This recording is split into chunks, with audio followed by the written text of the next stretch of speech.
Welcome to Fox 26 News at 9. I'm Anthony Antoine. And I'm Rashi Vats. We have you all covered tonight for the 2023 election, and you can see all of the results at the bottom of your screen. We have team coverage for you throughout the city. Tom Ziska and Sherman DeSalle are tracking the mayoral race. Sherman is following Sheila Jackson Lee in her camp at her watch party. Tom is at John Whitmire's watch party. Plus, Natalie He is tracking the city's controller race and some city council seats as well. And last but certainly not least, political reporter Greg Rugen is in our election headquarters analyzing the numbers as they come in.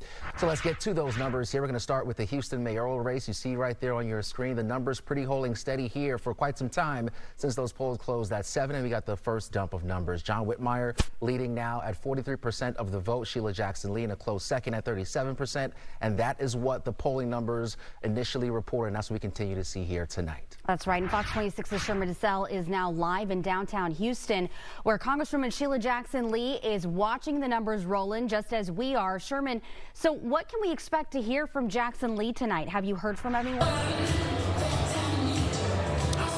Yeah, no, we haven't heard from anyone. We have been hearing from their team. We've been checking on the numbers just like we have. We did, however, just see someone from their campaign come up and let everyone know that the Congresswoman is actually en route to her own party. Her husband is already here, but we know that she has been all over the city campaigning. We spotted her at a couple of polling locations. So she's been making those last-minute routes, trying to rally up the vote. Rallying up the vote is pretty important for a front-runner like Sheila Jackson Lee and also State Senator Whitmire. They're expected to be in a runoff by the end of the night, but there's a little differentiation in the numbers, so she's hoping to close that gap. But overall, everyone's optimistic. A lot of people cautiously optimistic. They're just hoping that they see the numbers that they want for either a downright victory tonight or a runoff that leads them into the December races. So overall, Congresswoman Sheila Jackson Lee, she left it up to everybody else to interpret what she wanted to do leading up to November. But, you know, in April, she made it clear that she wanted to run for Houston mayor. And she said she wanted to keep serving the city in a more meaningful way, even though she's been doing it on a congressional level since 1995. So let's go to Tom Ziska. He is standing by with State Senator John Whitmire's race. Tom. Sherman here at the Marriott Marquis in downtown Houston. The crowd behind me, about 300-ish strong. It's been building since the doors opened here at 7 o'clock this evening, watching these returns. Have a little bit of video from about 7:45 this evening when Senator Whitmire came in, to a lot of applause as he worked the room to shake a bunch of hands, take a bunch of pictures, get a lot of slaps on the back. I'll tell you what, so just talking to people and judging people's reaction as they see this initial bump of numbers from early voting and mail-in ballots, that 8-ish point lead that Senator Whitmire has at this juncture without a lot of precincts reporting in just yet. It's certainly encouraging to these people, but they know that there is a long road ahead in these last few weeks of this general election. The senator's campaign took a lot of slings and arrows.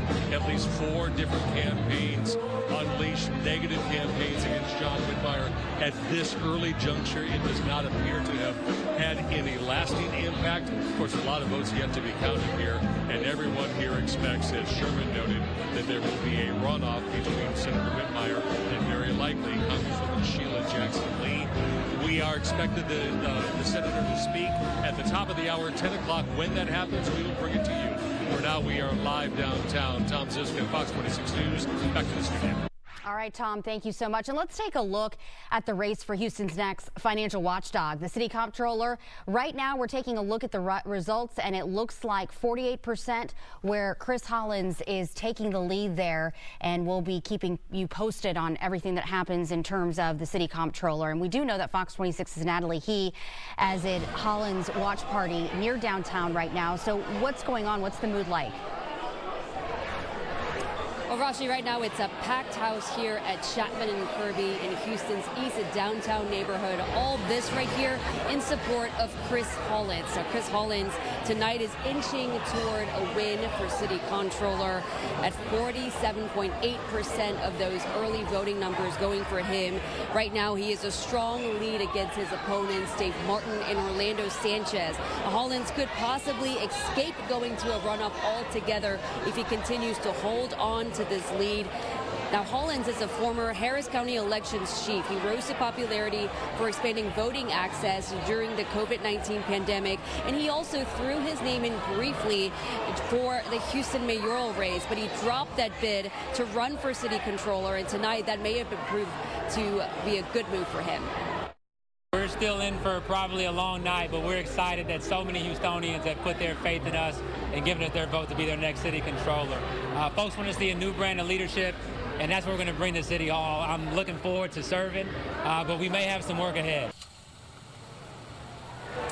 We've also been keeping a close eye on the Houston City Council race for District G. That's where incumbent Mary Nan Huffman faces off with a new challenger. That's high-profile attorney Tony Busby. Busby just helped acquit Texas Attorney General Ken Paxton. He also ran for Houston mayor back in 2019.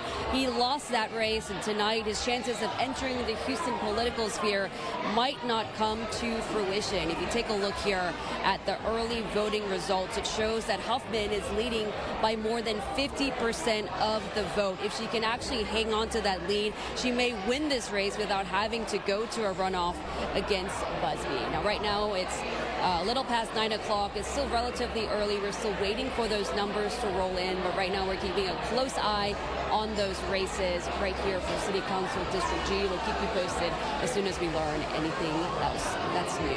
For now, we're live at Chapman and Kirby in East Downtown. Natalie Heat, Fox 26 News. All right, Natalie, thank you so much. Now, when we come back, last year's election was marked with controversy because of several issues, so we get a live report on how this year's election went. And surveillance video shows someone trying to burn down a local Buddhist temple. What the temple director is now saying.